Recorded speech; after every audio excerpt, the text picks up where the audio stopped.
There was a time when I bought my very first excavator. It was a mini excavator, and I was doing landscape projects that I dreamed about: building mountain roads, having big equipment, working on big projects.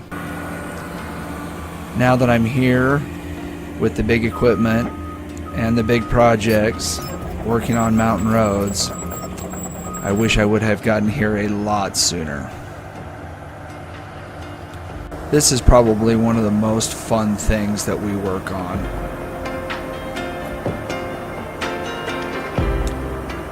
I absolutely love building roads. There's a lot that goes into it, and most of that happens boots on the ground. I've seen a lot of people that will get out a topo map and start drawing roads, but it's not until you get out there, walking through the trees, seeing where the rock outcrops are at, seeing where the big trees are versus where the little trees are, that you really get a feel for the lay of the land and where it makes most sense to put the roads. There's a lot of other things that we look at, like open spots that make sense for home sites, clearings that we can use for piling up slash where we can burn later without doing a lot of damage to the surrounding trees. Slash is probably one of the biggest things that we have to deal with as we're clearing roads and pulling stumps. We create a tremendous amount of slash that has to be dealt with.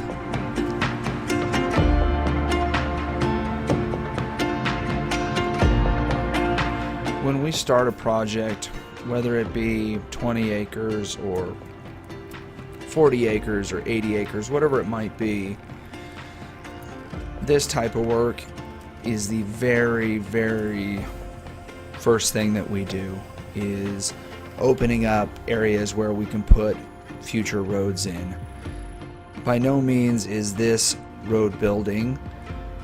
It's more about road clearing, opening up the area where the road can go in the future. But even before the roads, meaning the gravel, fabric, the road surface, whatever it's going to be, goes in, there's a lot of work that happens between opening it up and clearing things and putting that gravel and rock down and grading it out and rolling it smooth for cars to travel on. There's utilities that need to go in, and there's drainage that needs to be accounted for, and culverts that need to be put in. There's a lot that goes into putting in a road that's going to last. I've seen people that clear the trees, clear the stumps, and then start driving on it, only to be surprised when the road gets dried out and turns to moon dust, or it starts to rain and snow in the fall and it turns to mud, or it's spring breakup and water starts running and they haven't put in good ditches and culverts to let the water run and the road washes out. There's a lot to consider, whether you're building roads to serve 4 or 5 houses or you're building roads to just serve your own house. Take some time, do some research, and build a road that's going to last a long time. It's better to spend the money up front and have a product that's going to last than to be a slave to that road, repairing it every single year.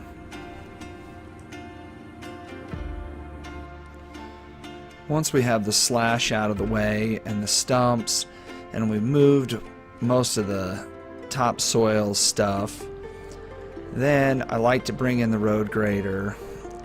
Not that I'm grading a road in the traditional sense of grading a road, but the road grader allows me to clean things up, to sweep the rocks off the road, to move dirt around, to cut the hills out and fill in the low spots. In a lot of these places we've pulled out a bunch of stumps, we've pulled out a lot of roots, and it's a pretty rough trail at that point. So in an effort to make things easier for the project, whether it's the dump truck or the excavator or skid loader or just vehicles, people moving around the project, it's always been a good idea to bring in the road grader and just smooth things out so that we can start driving on that road. This road is going to continue to change shape and evolve as we move forward with this project, but it seems like with the road grader, if I can get out and run over it a couple of times and move some dirt around and drive over things, that it starts to get smooth, it starts to get flat, and getting around is a lot easier. I can make faster rounds in the dump truck. It's just easier for everybody as the road starts to take shape. And that's something that you need to consider if you're building roads on your property, on your driveway, whatever it might be, that if you pull a stump out of the ground and there's a 2 or 3 foot hole and you just throw some soft dirt in that hole, it's going to take some time for that to settle, to compact, and you may end up with a low spot there where that stump came out. I have learned that the hard way a couple of times on some really large stumps that we took out, that just I could not seem to get that to compact and to fill, and I continued to have settling and low spots where that big stump was. So take your time, fill it in, compact it, even if it means going and getting some rockier material somewhere else as opposed to using the soft material that might be close by. It'll save you a lot of pain and suffering down the road.